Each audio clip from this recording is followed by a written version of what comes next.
me, let me continue just a little bit with what we did last time on this big messy concept of power is. But let me just briefly frame it and then come back. What we're doing, and especially the second half of the course, is looking at the pieces in part separately, individual papers. But most of all, you want to give you some kind of checklist, some way of adding coherence, whether you're reading a one paper, whether you're looking at the debate between Bernard Sanders and Hillary Clinton, if you're advising a mayor or a civic group, and try to think, how can we have some impact in this arena? For each of these, it helps to have a little longer framework or checklist, a whole to put the pieces into. And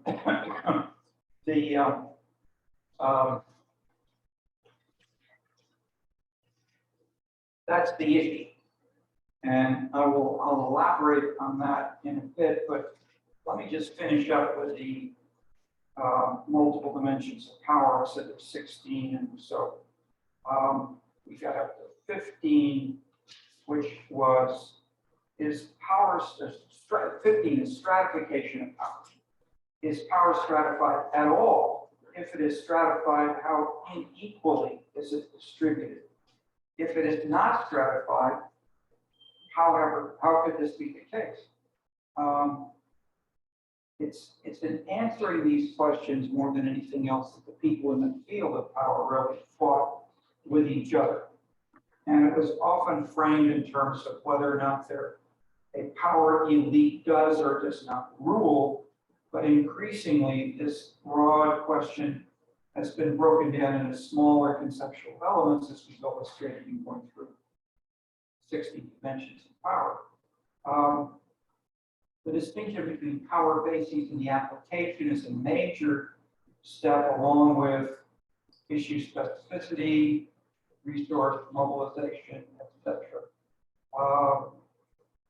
The types of issues and their dimensions, we then went through, and if you're not specifics that you're not going to memorize or remember, but the idea is to say which issues we choose and why we choose them is a critical decision, which will substantially influence the results. So, for instance, Dahl has argued that political inequalities in the past were often cumulative, but that they're increasingly non-cumulative or dispersed, initially with ethnicity in the late 19th century, not just the white Anglo-Saxon Protestants in the city council, but you had Irish, Italians, others competing with each other, sometimes not, but in different kinds of coalitions over time, as he maps out. Then what he also shows, which has grown more important since, is the mayor. That is, the mayor was not only at the center of these three concentric rings. The mayor had a conception which was more what is widely been termed reform. That is, it had more of a sense, as even Tocqueville talked about. Not only do we have churches as civic mobilizing entities, we have churches that include a moralistic foundation and which ground, especially New England, which is what he was too implicitly talking about, and talking about America, but he often meant New England.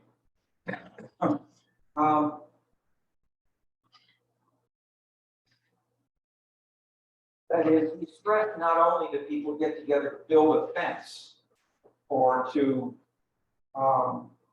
choose the alderman in a church.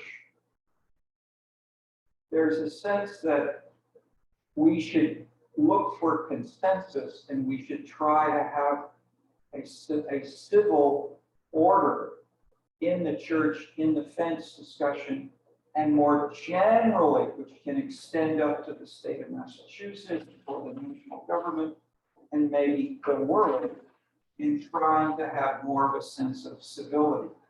And so you get elements of this, say, in the G20 debates going on in Glasgow right now. But it's when you get to countries all around the world, how can we move toward cleaning up the air? And even though people talk about still rich versus poor countries, China has made a huge transition in having strong focus on economic growth for decades. And they, for instance, the Chinese specifically fought against the United Nations saying human rights should be stressed more in China. And they answered, how can you have human rights if you have income inequality that is so large that it destroys the ability to have access to doing those things, which might be able to permit you to think as a woman or as a dog catcher, or let's say dog walker. I choose dog walker because that was an example when I started that. There was a group in Beijing that started to email with us and come to some of our sessions. And I said, how come you're interested in what we're doing now? And so I said, what? And they said, oh, well, we're getting a fragmentation of power. It's no longer the Communist Party. It's no longer just an elite.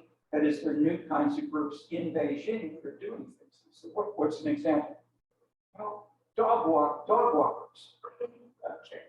So I had no idea dog walkers were a big issue in Beijing. And that's not what you see in the front page of the New York Times or the back page of the Western press.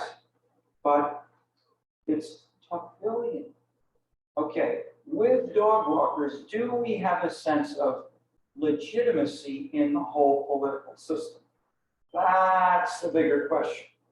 And that's what people have been trying to answer by looking not just at the Tocquevillian theory as in the original text or in Putnam, but in looking at broader data. Were you raising your hand?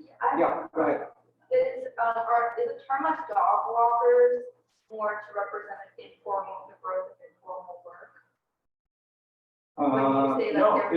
No, I'm sorry. You're thinking of someone who's doing it for pay. Now, I'm assuming that people doing it on their own, but that's a good pay. That's a good point. I'm sure we have both in Beijing and. So do you mean just like literal people who walk their dogs? Yes, okay. But their own dogs. Okay. But if they're mixed as well with people who are getting paid for doing an extra job like babysitting or shopping for a friend or something, shopping for pay for people that then or delivery, like the new food delivery stuff which exploded with COVID. So yes, but all the more, these are examples of what I'm talking about, that we get more different little diverse kinds of groups. And then the question is, how do you frame these in a bigger context instead of just saying the world is different, there's no meaning anymore, we can't just follow Marx, or we can't just follow the simple religious moralism or the strong churches, as in soul. Okay. So what I'm ending with here is where I'm starting what I briefly flagged. Namely, I didn't talk in most of what's here explicitly about context. I did talk in the terms, I used the terms that were used in the literature as it emerged, issue areas, pyramiding, and the like. But how do you put those pieces together is the question I'm raising now, and saying, as you read something, including great classics like The House of Governance, he doesn't put the pieces together for you and say, how and why does leadership make a difference? And so, as I put it before, Hunter and Dahl fought over this box, as did, 180 or so papers. Who's in the leadership box? How much is it political? How much is it business? What kind of coalition do we have, or combinations of these? And if it's really cool, then maybe, but what if we maybe close the rear windows halfway? Great.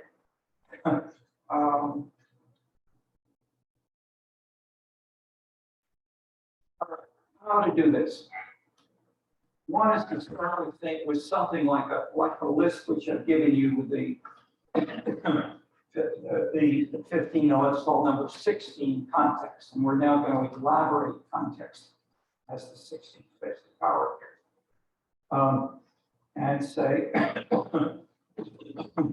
where and why the rules of the game differ is an integral, should be always an integral part of the theory itself. So instead of saying leadership, okay, so a first step is to say, with what effects? And what effects implies a path over to policy outputs like a bigger budget or racial integration or zoning of a different sort. That's adding one piece. But how can we add a bigger piece or build this in? So what you've seen me do a couple of times here is put this in a bigger set of boxes. So we have your community characteristics like income, percent poverty, educational level of citizens, and so forth, and then show that this can work. But then what we've also done, and I'm stressing this now, is joining the systems model, which comes from people like David Easton in political science here, made a big impact, and this was seen as a major kind of way of reconceptualizing the individual parts of political science, not just parties or interest groups or civic groups or group theory, but saying how do groups link these things together, etc. The cybernetics term from physics was doing the same kind of thing. And I suggested at the end of the 19th century, even within physics as well as within philosophy and elsewhere, there were so many big changes in the world that people began to say, we need more than an axiomistic kind of theory that A leads to B or A leads to B to C. Or flashing forward, our top urban economist, Ed Glaeser, he has one book, which is mostly a collection of papers he did for the broader public, the Boston Globe and others. He has two examples. One is his battle with Jane Jacobs, both New Yorkers for much of their lives. And she said Greenwich Village is the model for the ideal innovative city. The life and death of great American cities, and the title, basically the great American cities, the innovative, entrepreneurial, new ideas, painters, bohemian lifestyle leads to innovation. Okay, that goes back to Balzac, to Baudelaire, flash forward to Richard Florey. Okay.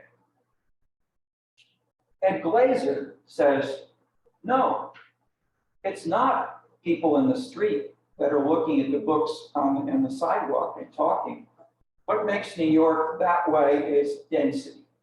That we have the lowest rate of energy use of any city or any rural area in the US because we have high density, because we have buses, we have subways, we have public transit, and per capita, that's super efficient. So then he has little things that, when I then took a trip with my wife and daughter, went around the world, and we went to India, we went to China, and hey, there's a huge difference between India and China. India's got this 19th century English conception of the garden city. Low density, 3 stories, 5 stories, and massive traffic congestion because there's such low density and people try to spread out so the cities get bigger and broader. Then you got to drive further to get to work or to go shopping or to find a new kind of spice for your cooking, etc. And so he's attacking, that is, he's really, it sounds like a new theory, and it's partially the context, but I would say it's more a city characteristic or a neighborhood characteristic of population density. And that's a pretty simple variable. And because he doesn't frame it and doesn't try to frame this more broadly, he doesn't build a theory which says where and why can we have density? Why are the Indians still following this 19th century English theory when the Chinese are doing the opposite? Okay. And then how does it vary by city or by neighborhood within China or within India, which is often a way to begin to see answers and see that it's not just one pattern, but there are multiple patterns. Okay. Why does he make this, I would almost say, mistake, or let's say simplification? So, smart people, and most people on the reading list are pretty smart. They're there for a reason. They've had some good things to say about something, but they're usually in part misleading, or that put differently. We can learn more if we ourselves look for ways of framing, of building a better context within which to place Ed Glaeser's point about density. Let's take one more example that Glaeser has where he made a big impact. That is, he was very controversial in writing one paper, and then people were discussing what to do about the Katrina disaster in New Orleans. Okay, so there was massive media coverage, corruption, irresponsible leadership. The federal government didn't get there fast enough. They didn't have enough dikes. They didn't have enough political system that was sensitive. And so people had many things like that. And then what should be done? Should people be moved out temporarily? Should they be given something to help them in some way, like public transit, instead of leaving people to their own, to drive their own cars to Houston or whatever? And so Glaeser's answer was simple. Give the residents of the people suffering from Katrina, give them a lot of money. Don't give the money to the mayor. Don't give the money to the federal government. Give it to the citizens and let them go where they want. And if they want to rebuild their neighborhood and their house, they can. But if they just want to go to Houston or Chicago or LA or a small town in Kansas, they can do that. Why is he saying that? Yeah, we got a couple of people with background in public policy who want to suggest why that's the immediate policy answer. And what that is, some people laughed, others cried. But why is Ed Glaeser, who's so smart, why is he saying this? What are the blinders which are framing him in this direction? So two of you have got a lot of courses where you may or may not have this kind of policy invoked, but what are the what pushes someone as smart as Glaeser in this direction? It's something to do with the government and corruption. Just a little louder. Are we talking about why the money should be distributed among the public, not the government like the mayor? Yes. So it is something to do with the corruption on the different level, and what the public wants on the ground level and the government, there's a gap on that level. So the concept of about there's a lot of corruption in bureaucracy and the government and all that, which doesn't reach down to the people as they like and everything. That might be one of the reasons that we say that it should be distributed among the public so that they can utilize it whatever manner they can.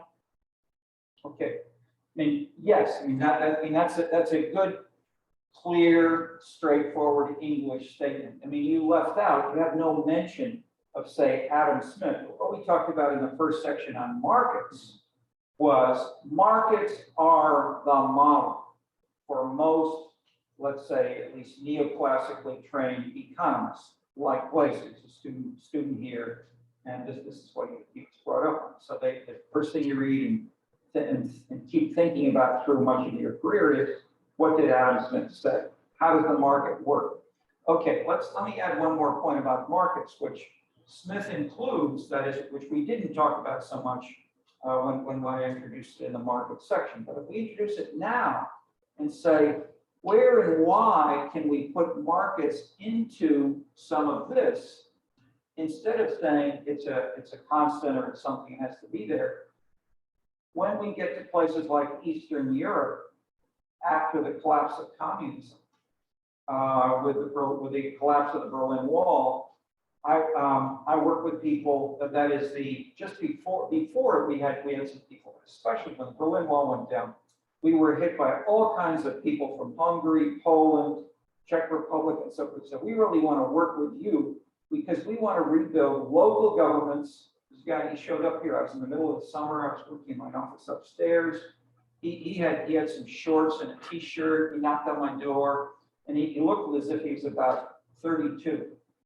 And he said, my institute is rebuilding the local governments of Hungary. We want to work with you.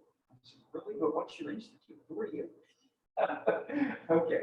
So we talked, and he was, not only was he brilliant, he was working at a very high level with the mayor of Budapest,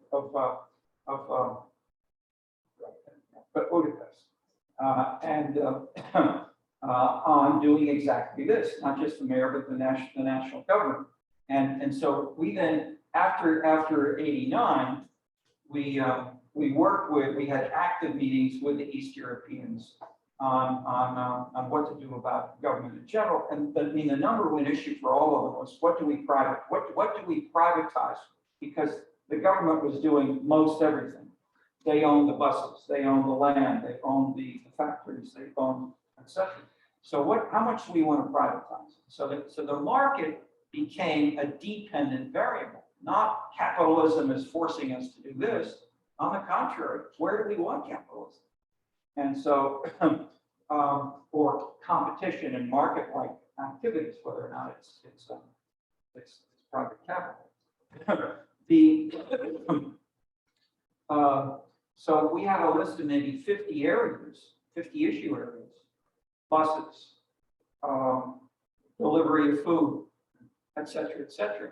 Which of these might be privatized or done by the government, and what are the criteria and the evaluation? And so that was a discussion went on for like 3 or 4 years, and they then published several books on this, and some are on the reading list. Harold Baldersheim is just for those who want to see more of this. Harold Baldersheim was editor of one of the books on this.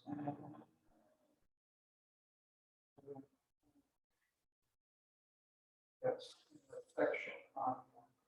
Okay, here we go. Page 7 at the bottom. This is in the section on Roman 4, new perspectives. Okay, so Harold Baldersheim, Michael Illner, Odin Offerdahl, Lawrence Rose, and Pavel Sviatkiewicz are editors of a book called Local Democracy and the Processes of Transformation in East Central Europe. Okay, so Ed Glazer is not asking that. You're not getting this in our school, generally. Maybe you're getting it with some of the new people coming in, but traditionally, you didn't. That's changing now within economics. Well, let me take it and let's say, well, let's just stay with Glazer for a minute. A third example, which I've already cited with Glazer, was we did a conference together with the Federal Reserve Board of Chicago, and we basically agreed, saying the consumer economy, illustrated by hotels, restaurants, shopping, and the like, should be more explicitly included in measures of economic growth and activity, and especially business cycles and so forth, whether it's a month or 2 or 3 years, which they were doing, trying to say how much is the Midwest ahead or behind the East or the South or the rest of the world, and then within the general concept, the general region of the Midwest, how much is Chicago different from for cities and towns. He had nothing on shopping. He had nothing but Ed Glazer recognized the consumer as a critical separate actor. And part of that, I'd say part of that insight, and so I'm now shifting not to the limits, I'm shifting to the positive strengths of economics as a discipline, that what you tend to get with Adam Smith and with the classic tradition here, as many of you are majoring in economics, is who participates in the market.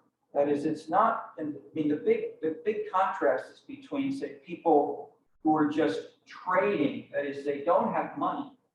They only, I talked about money and how critical it was as a vehicle analogous to power, which was Tucker Parsons' point. Parsons had a BA in economics himself, and then studied, he went to Germany to study economic history and theory with Max Weber, and Weber's followers. Weber is no longer alive, but he really discovered Max Weber. He then brought that back and built the social sciences. I say that because at Harvard, he changed the title of the department from sociology to social relations. And it explicitly included basically all of social science. Okay, so in that sense, what he was doing there, and I would say the strength of the market perspective is to say, when are you sub-optimizing? When are you just looking at something that is too narrow? And so you're not just selling, or say, for instance, if you try to sell a product below, quote, the market price, or below, if you want to sell your corn to your friend who has pigs, you say, well, I'll give you this, and your friend says, well, no, that's not enough. How do you know if it's not enough?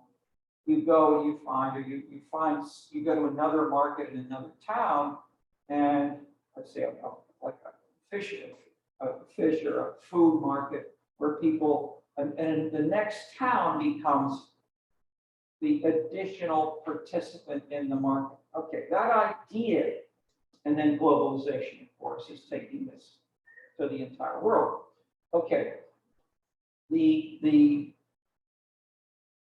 enemy of this in the classic Adam Smith perspective is the same that Glazer is talking about in Katrina.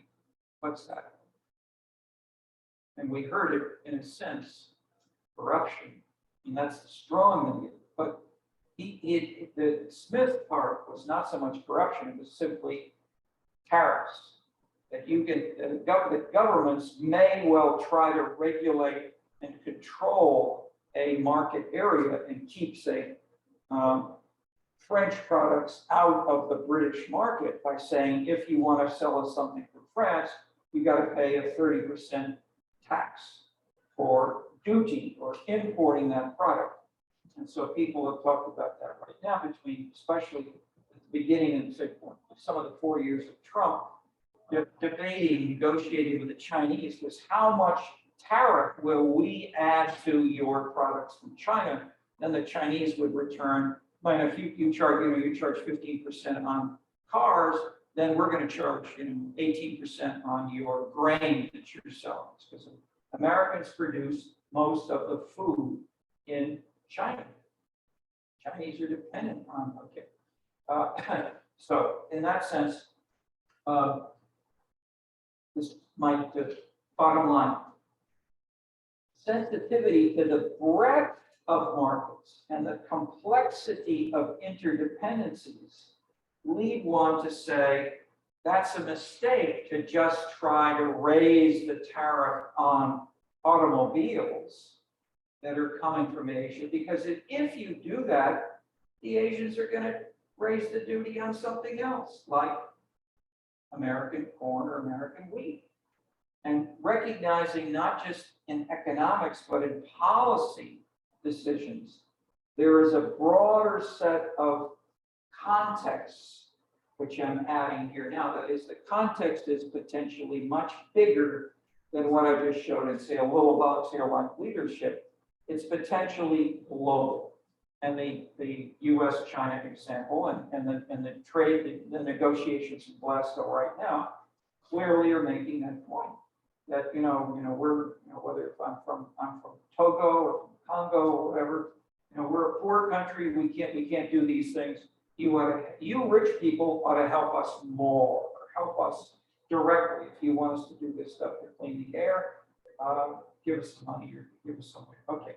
So that is different from how much do you stress green versus exporting or using coal in a domestic American political presidential debate between Trump and Hillary Clinton, or a local debate within, say, the state of West Virginia or Arkansas, where coal or oil are a major economic base. So my point is, don't just list these or mention them. Try to begin to make sense. Yes, I'm using some obvious economic work examples, like the dog walkers, but also the coal producers of Arkansas or Oklahoma, but generalizing that point to civic groups. I'll cite Gary Becker, and I'm using here deliberately economists because they're smart and because they're explicit about many of these assumptions, more so than many sociologists, political science, and anthropologists who maybe observe these things, describe them a bit, but not try to put it into a theory that it's more coherent. Okay, Gary Becker has a paper on on unions. Unions, it's really on political interest groups, including unions and certain kinds of civic groups. And he makes the point that union members may take their political guide from the union leadership. And so if you give them a questionnaire and say, do you favor environmental pollution or subsidizing the subways in New York or Chicago or doing this or that, they will say, oh, or that not necessarily always literally, but unions as a whole, he argues, tend to drive the policy specifics of their members rather than the Tocquevillian, or let's say the classic economic concept assumption is termed consumer sovereignty. If the consumer is sovereign, the consumer rules. And my preferences as a consumer drive me to buy and to pay more for red shoes because I like those blue suede shoes. If I really like those blue suede shoes, I'll pay a lot more for them because I'm an Elvis fan. Okay. That's different from saying, if you want to be in this union, here's your shoe choice. You ought to have boots. Okay. And you ought to wear boots when you come and talk at the University of Chicago. Show those people that you're a tough guy. And I've had speakers come here wearing boots for that reason.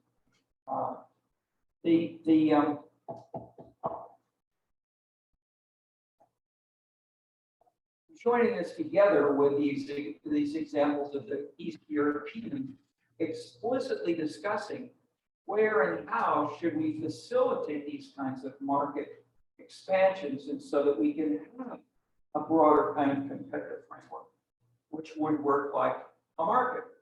And so insofar as at least from an analytical standpoint, so there are two approaches to this, for instance, within economics, called normative and positive economics.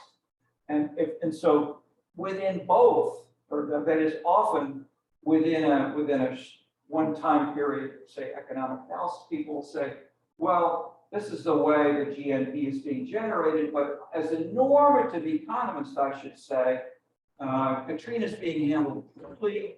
we ought to give the money instead. Don't waste your time with those corrupt politicians. Just give all the money to the citizens and let them move away.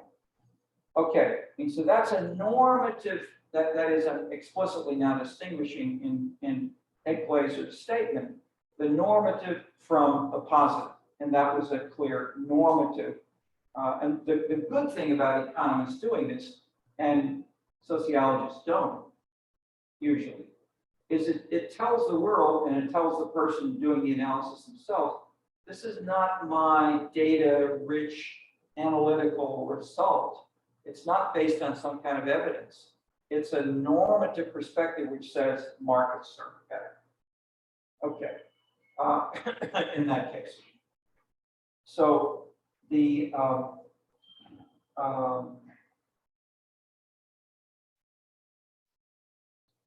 in other fields, we hear lots of discussions of this now. Diversity is the hot analog in much of the world today as an alternative to markets. And so people said, we're being discriminated against. We should have more affirmative action for African Americans, for women, for LGBTQ, et cetera. But where and how does that compare with other options? And how do the specifics work out? Okay, so what we will do, and having sort of given you a frame that tries to say why is this important, is that this is something which you can take away from the course. You can try, when you hear a debate or a discussion over something a little bit like, say, dog walkers, should we tax people who are, or charge a fee from the government if you want to pay a dog walker? Should we say we're gonna tax the income of those people instead of letting them be paid in cash? It's a big issue in many countries of the world. What's your income? In many countries of the world, don't even bother to try to count anything except what they get in a printed paycheck from the national government or a big national corporation, because otherwise everybody lies, they think. Okay, so what I'm introducing there is trust. And that was a central issue which we briefly talked about. I won't say debated, but there was some potential controversy there. Saying where and how trust shifts the context, and to trust. Well, let me take another example, which may sound, which is used more often in lower status neighborhoods like Bronzeville, but it's the term surveillance.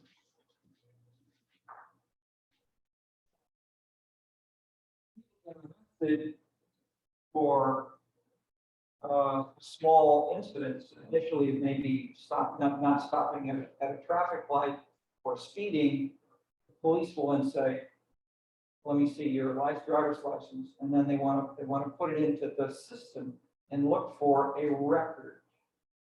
Okay, you can have a record of 25 other things which you may have done, such as murder, burglary, spending 5 years in jail, bankruptcy, and so forth.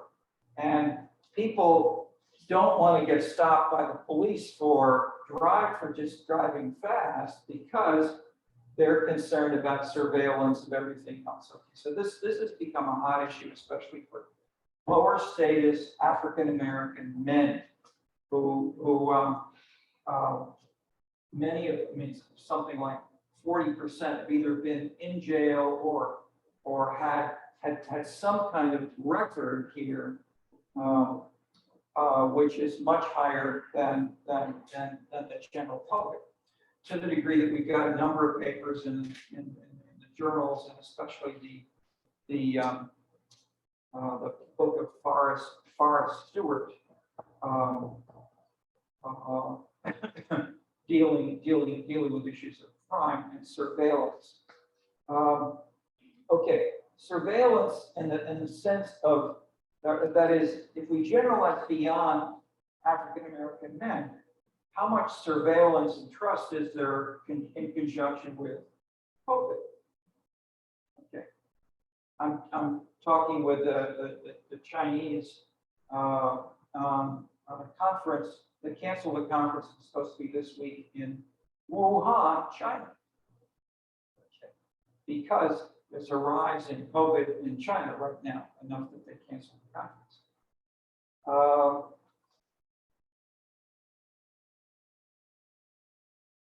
I think you're generally familiar with the idea that the Chinese most dramatically, but also Russia to a pretty strong degree, and to a medium degree, the European countries have much more surveillance of the internet of everybody. And so we get this, we want to control these big tech companies based in California perhaps, but which are staffed by people all around the world. And Google was started by a Russian guy and a colleague. So it's people who are, that is, the big tech companies may have a bit more of these data, but they don't have so much that it's actively used to try to fight against COVID. So the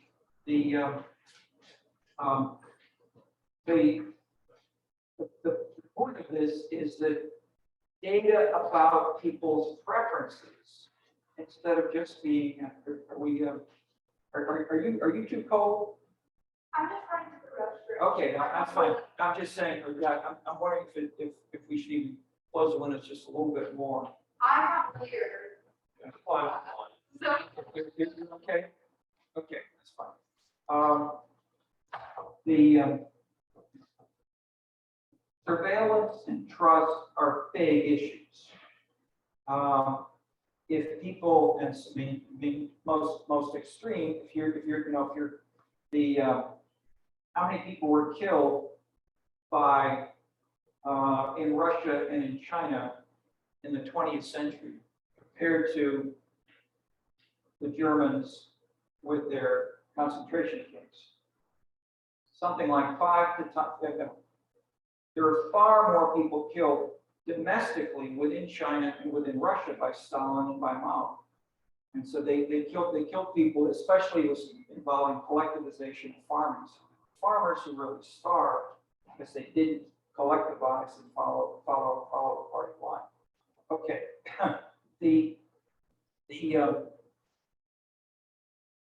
at the same time today, you have a higher trust rating in China than in almost anywhere in the world. Okay, the first reaction of outsiders is people have got a gun at their heads because the state is there saying, you've got to do this. Therefore, even if it's a questionnaire and they don't know who's going to read it, they say it's anonymous, but maybe it won't be. Therefore, people are lying and they're saying, I trust the government. Okay. That doesn't fit with one of the major findings, which is who says within China, who says they trust the government most? In the West, say in the US and Western Europe, people who are highly educated trust government more. They trust people more. They trust, that is, they're more Tocquevillian. Lower status persons like my neighbors in Bronxville have very low trust. People don't trust the alderman, they don't trust the mayor, and certainly they don't trust the national government or others. And this is partly related to the very low people openly saying, I don't want to get a COVID shot. I mean, they can be poisoning. I don't trust doctors. I don't trust hospitals. I hear that all the time in Boston. Okay. So these are not just national differences. Within countries, we have variations, and the building of trust or distrust is a critical factor.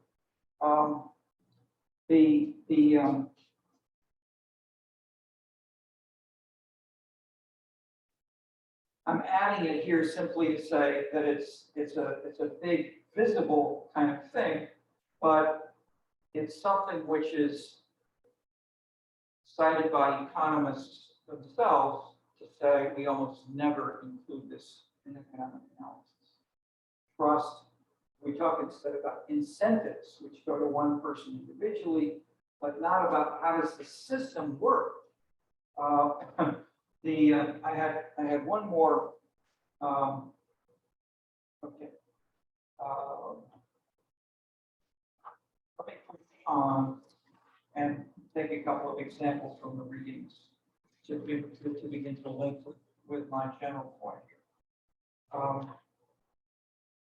One way of doing this, I'm flipping back to the earlier sections. Say on political culture with Daniel Elazar, is to look at regions within the US. We have the three regions, New England, Mid-Atlantic, and South, as having different rules of the game. And that's an explicitly contextual theory. Whereas generally, but I pointed out how markets are as a label is too simple. That it can sound as if there's no context, but in fact, a more subtle market analysis can be much more extensive than what most other analysts do. Just okay. Yeah, so one footnote is I've heard it in this room. I've seen economic speakers here. Speaker is up in the front and economists there fighting with each other over is the government tax on property regressive or not? Regressive means it taxes, it hits harder poor people than rich people. And the classic answer from this book on this by a guy at the Brookings Institution, which is generally considered slightly democratic leaning, which and the whole analysis basically says it's regressive. Property taxes, and the property taxes is not the major tax for local government, no for the state government, in contrast to the income tax, which is was traditionally more national in the U.S.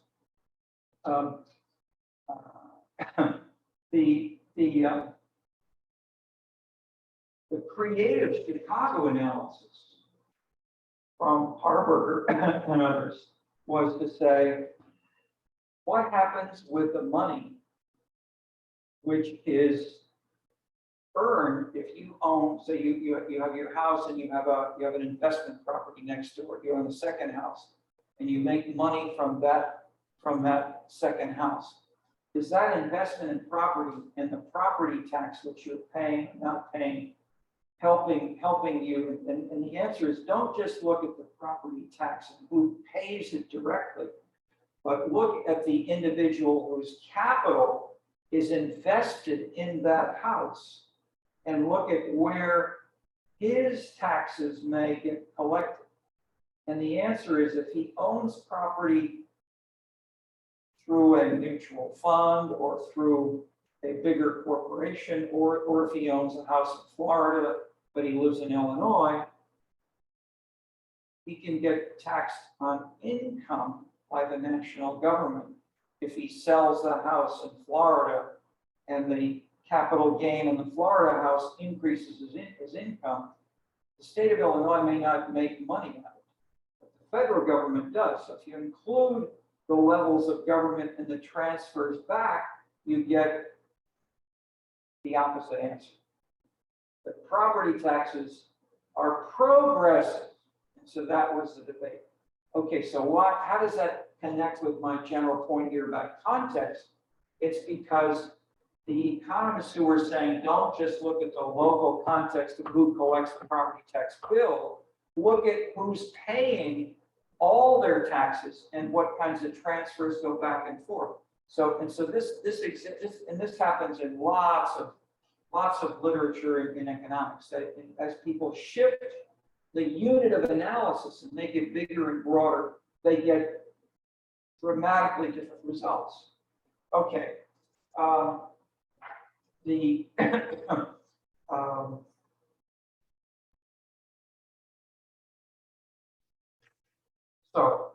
that was my point. I'm trying to join the 5 sections of the course that we covered in the first half with what we're doing later on.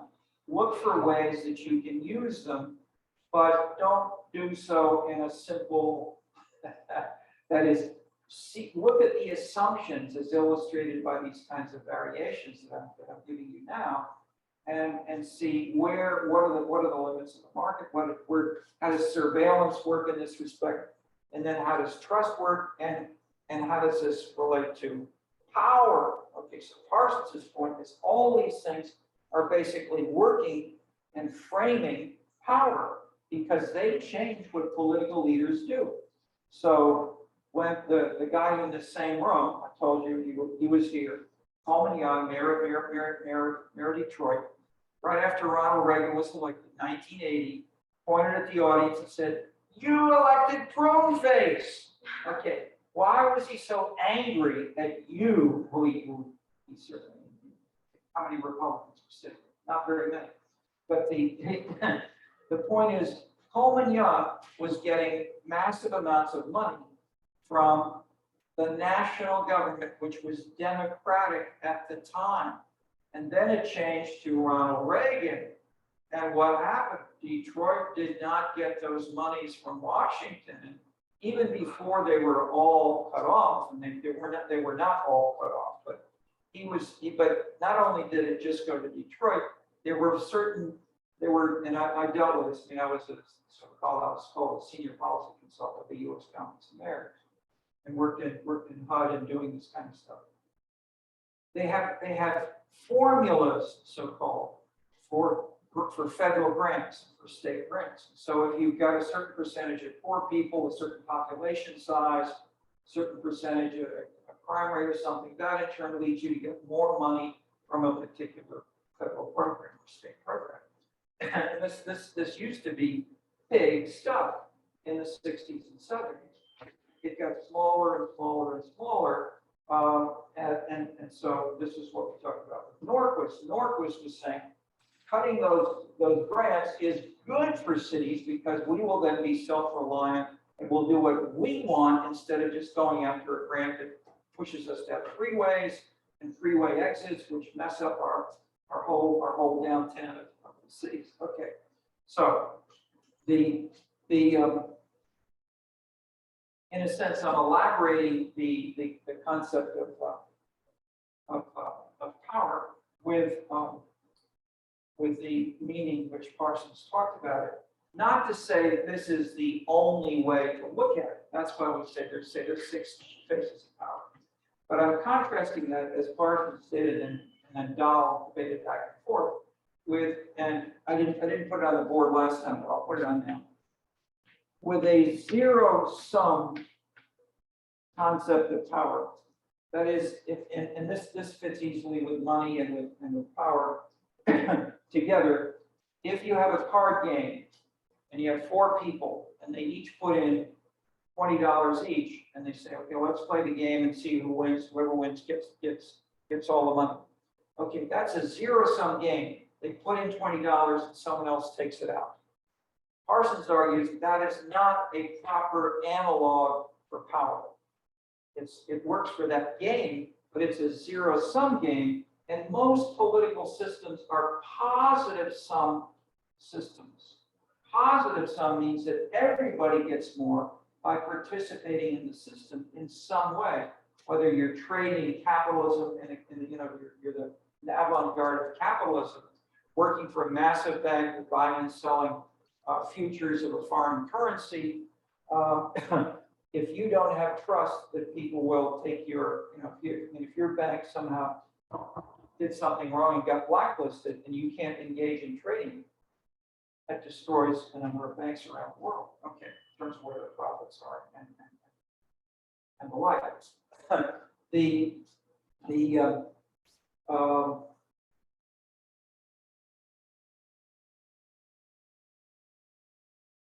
Legitimacy under the underlying concept. Okay, let's link this. So I'm flipping through and pointing out the connections to legitimacy with Max Weber in the earlier section, and I'm giving you a set of, in a sense, checklist of elements that we can build into our analysis of context. So we're trying to say, how can we build the context and learn from past work from Ed Glazer or Max Weber and build, instead of just saying it's context, we've got to say what and how does a context work? Okay, let me add one more level here now. A couple more levels. We can start with a general system analysis like this, but we can then add a second version of this, which could be called the operational model. And instead of calling this leadership, we can put in here what you saw before, the decisional method versus the reputational method. That is, we can say the results which we get here are based on specific operational procedures of how do we study this, whether it's a survey questionnaire, whether it's doing participant observation, that you observe who holds the door for the mayor when he comes into the city council, do people stand up or not, etc. So it can be observational, it can be field work, it can be a text which you code. That is the specific operational procedures that you go through to capture these things are what are critical here.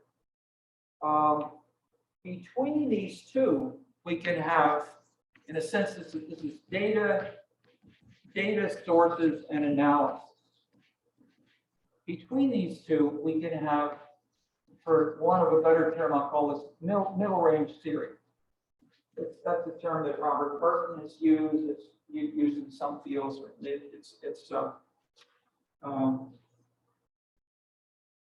It works.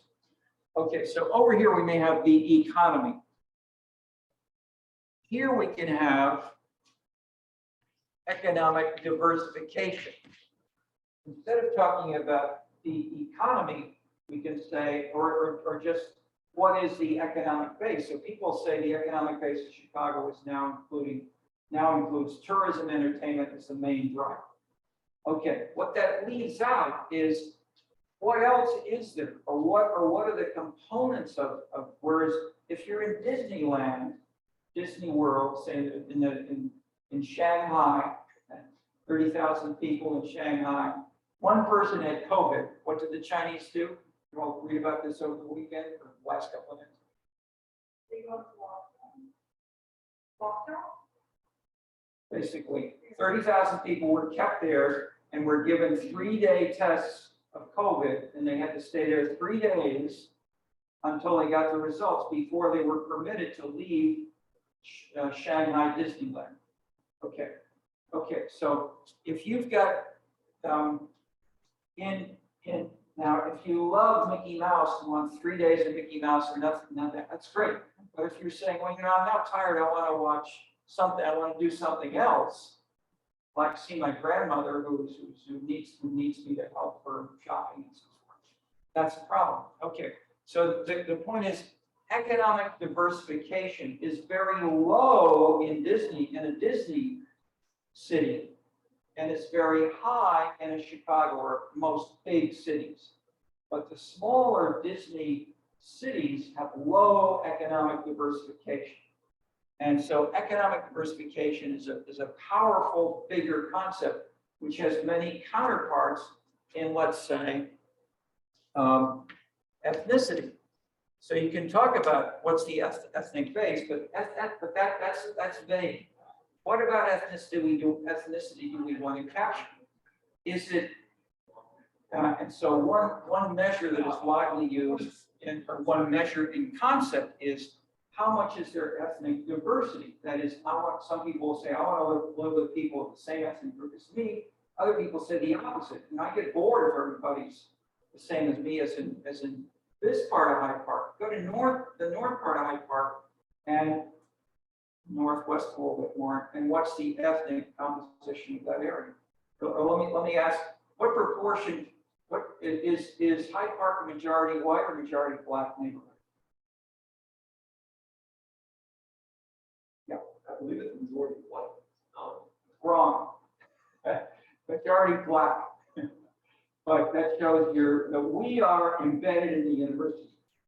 And everything is about the whites in the university. Take the whole area of Hyde Park, and we walk on 53rd Street at night, Saturday night. The new, okay. And in 1953, 52, 53, 54, the university almost moved out of Illinois, almost went to Colorado, because this racial conflict was seen as so big and so difficult. Colorado. To Colorado. Would not have gone here if we were in Colorado, I don't think. Okay. So my point is, in those days, just if this in terms of a concept, why was race so salient in those years in Chicago and to some degree in the U.S.? It's just before the civil rights movement began. Isn't that when, just with my very limited knowledge of Hyde Park, Kenwood area, isn't that when a lot of Black families, like African American families, were gaining, were kind of on the up and up, like socioeconomically, and then moving into wealthier white neighborhoods, and then it was like the beginning of like white flight from these neighborhoods, and I know like Hyde Park, Kenwood area was one of the richest zip codes in America. And then when all these wealthy Black families started moving in, a lot of wealthy white families moved out to the north. Okay. Yes, I mean, that's a good description of what was happening in those years, and it fits perfectly with the next point. Why didn't this happen 10 years or 20 years before? Well, isn't it a product of history of like?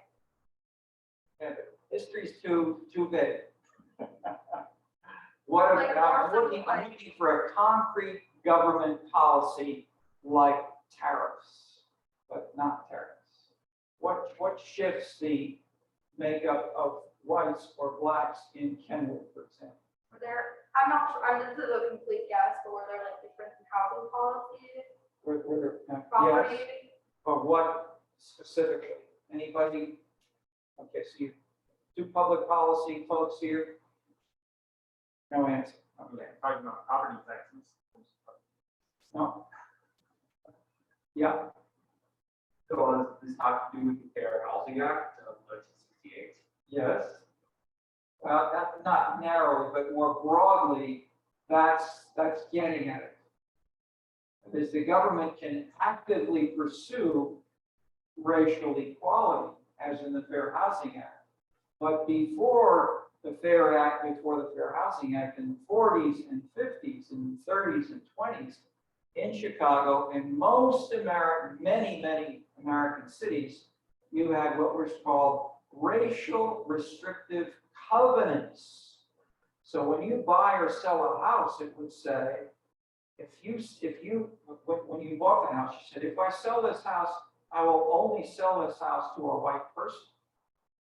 Blacks were explicitly excluded racially by law in the racial covenant, in the covenants, when you bought and sold each house, and these were required in the city of Chicago and the suburbs, where it's been deeply studied by Peter Rossi and others, and how much that changed, and then where and why it changed, how that in turn changed the migrations in and out, but that in turn, so the individual cities one by one after World War II were saying, blacks are fighting in the war, we ought to at least let blacks live in different neighborhoods, not just only in Bronzeville.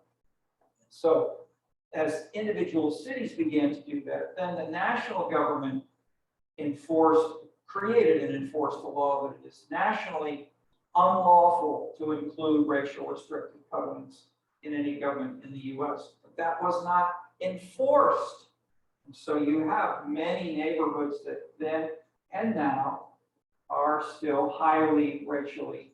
And John Logan has done studies that show that if you look at all Asians, it looks as if they're found in many neighborhoods in many cities. But if you look at Thais, Filipinos, Taiwanese, and look at them one by one and create not just a diversification measure, but look at the degree of segregation of these individual Asian groups. They are equally or more segregated from each other as blacks from whites.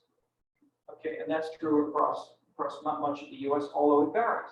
So I'm simply saying, these are, if we begin to add more specific components, we can see some of the, so this is a massive, obvious driver, which we call institutional racism. You have the legal system saying, you can't sell your house to a black person, therefore Kenwood was always white until the 1950s. Okay, so there's a conference on this I went to, organized by the president of the university, who was an international house, and it included Alderman Tony Preckwinkle, who was the Hyde Park Alderman at the time, UC graduate.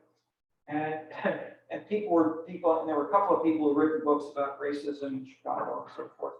And basically it was the whole discussion was about Hyde Park. Okay, so I, as a resident of Brownsville, outside, I raised my hand because Tony Preckwinkle's area included both Brownsville and Hyde Park. And I said, would Alderman Preckwinkle want to comment on any differences in the surrounding, on racism or institutional mechanisms related to it in the other neighborhoods surrounding Hyde Park? And what was her answer?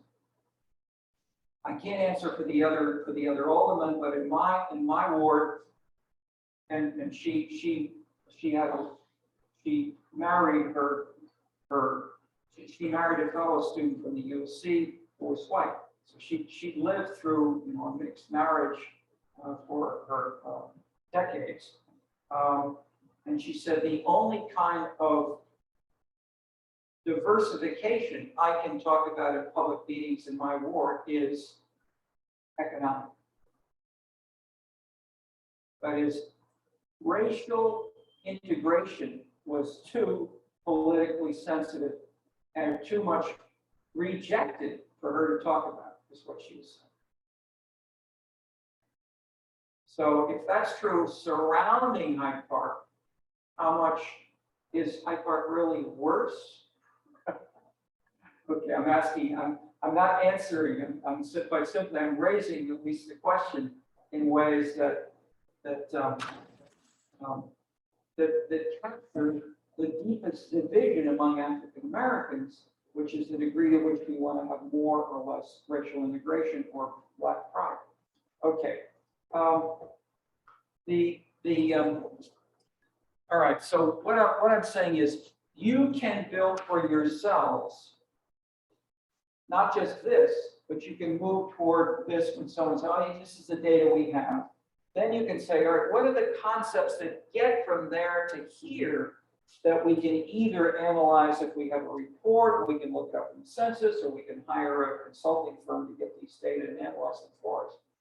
And so when and this okay, let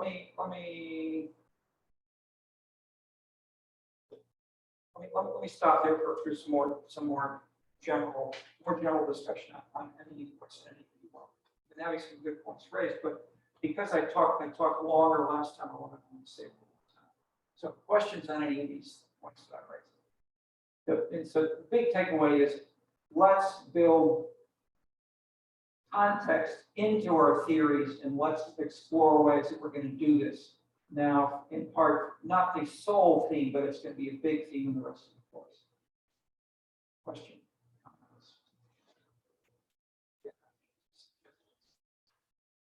This happens. So, why don't you just briefly mention what you told me about your background and mine? Tell me your name again is Noelle. Okay, Noelle. Noelle.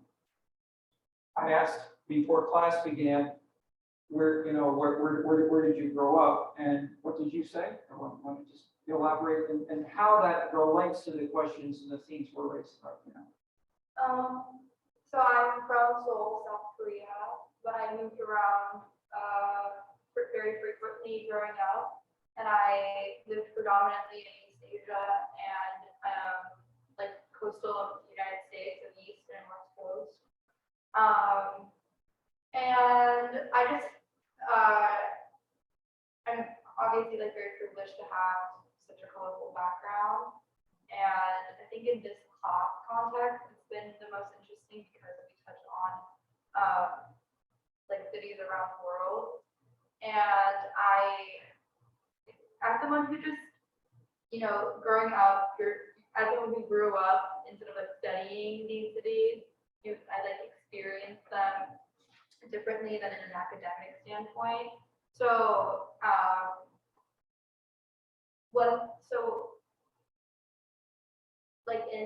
when I moved around along the East Coast, I lived in like very different neighborhoods depending on the city.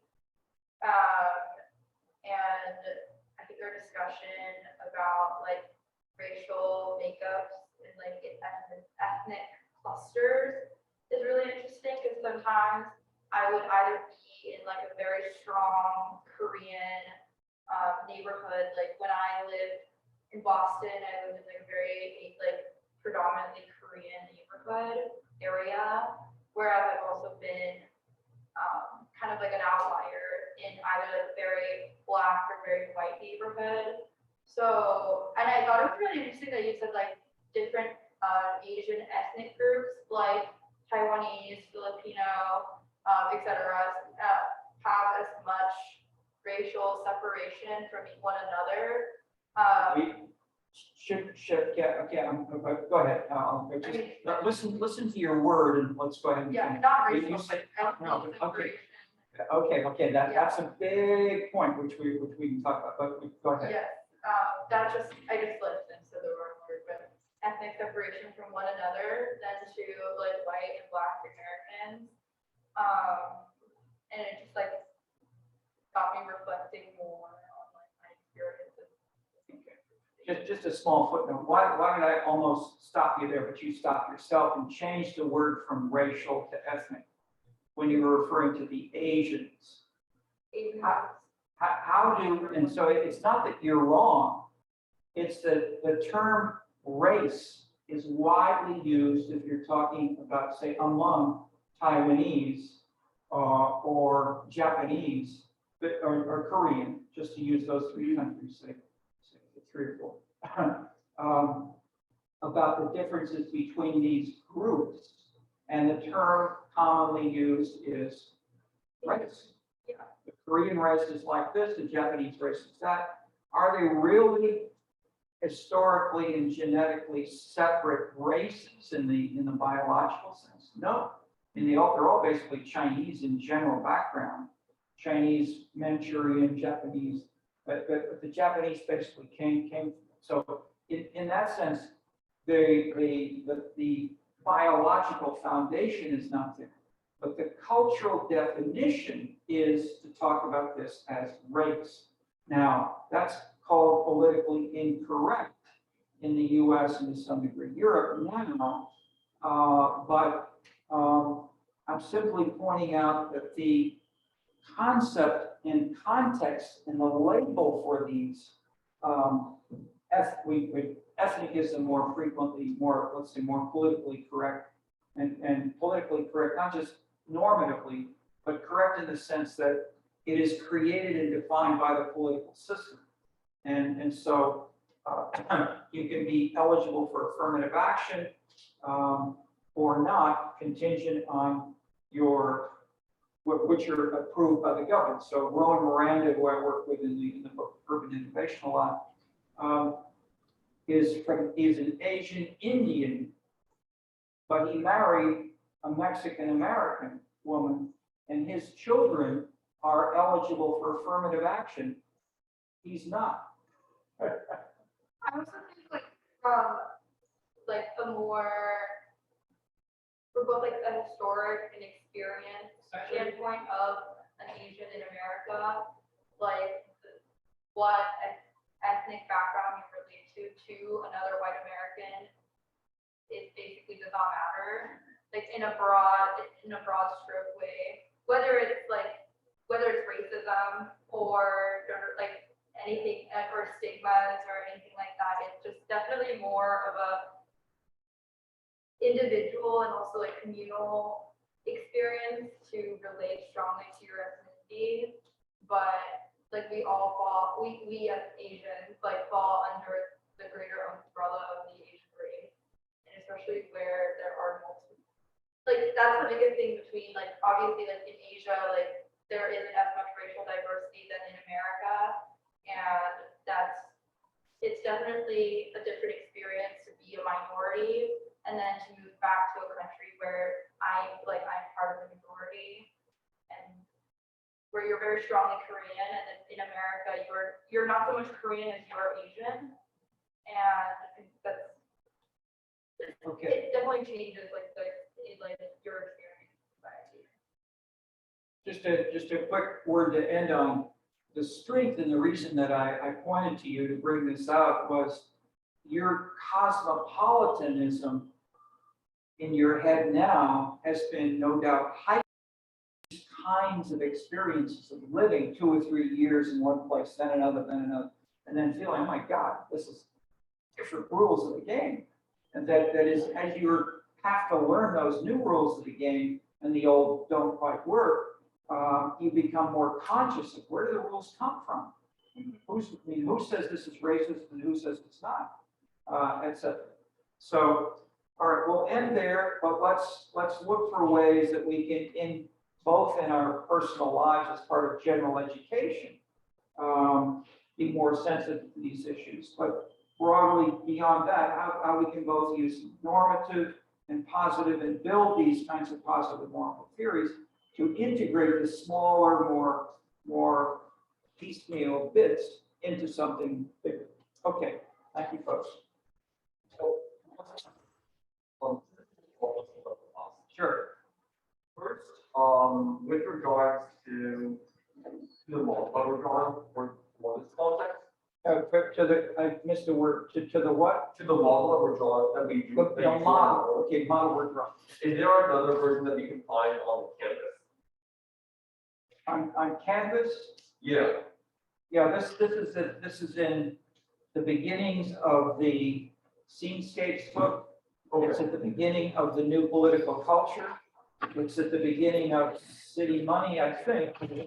And it's at the, it's in the book called Community Structure and Decision Making. All of those have this kind of thing. Excellent. Thank you. Okay, bye-bye. Sarah was actually in some kind of question. Sure, go ahead. Do you think that the general pattern of the world is moving forward in terms of power and power stratification? Quick answer is no, and I guess I would say I'd say the same thing for a nation or this or any other, and for big cities. That I would say the way I prefer to analyze that is, and that's the rationale as to why I'm doing most of my work on cities, even though I aggregate them up to the national level and global level, is to look at all of those levels.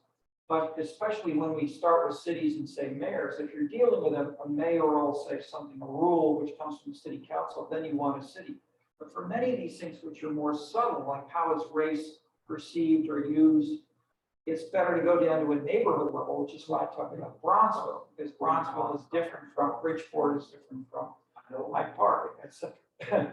So in that sense, I would say the strength of or put differently in terms of a statistical result, many patterns at the national level many differences may be insignificant. That there are many, and say the income, per capita income between France and Germany may be about the same.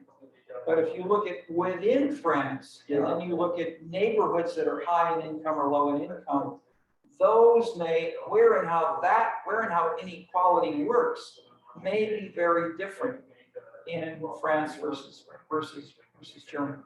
So I'd say in similar manner, the more we can get raw data at as low a level as possible, and ideally at multiple levels. So if we can get per capita, if we can get income of the individuals, ideally, and then have the ward, the block, the city, the state, the nation, and we could use what we have. big, and we're getting more big data bits that are looking like this, which can permit the analysis to answer the question. And how much how much are these differences or these trends global, national? And I would say there often are powerful, consistent findings that get the normative and the positive theories together.